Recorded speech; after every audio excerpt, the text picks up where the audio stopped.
Hello guys, nililinis ko nga po pala ngayon yung helmet ko.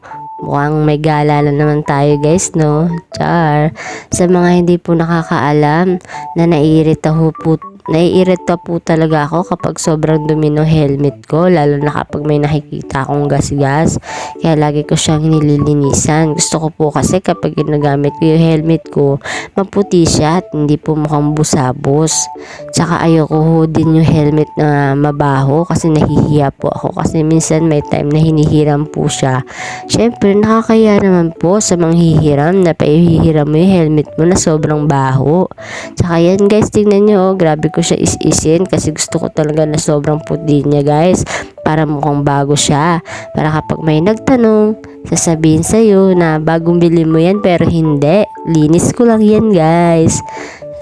May kwento ko nga lang guys, alam nyo ba guys, nung nakaraan nag-ride nga po pala kami ng mga kasama ko.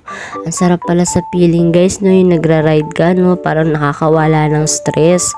Yun nga lang guys, parang nakakabitin yung 2 days na ride mo. Parang ayoko na nga bumalik dito sa Cavite guys.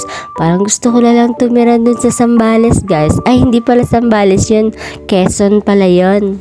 Yung ayaw mo nang bumalik kaso nga pala hindi ka nga pala anak mayaman. Kailangan mo pa palang bumalik para magtrabaho. Syempre hindi tayo pinanganak mayaman kaya kailangan natin kumayod ng kayod kalabaw.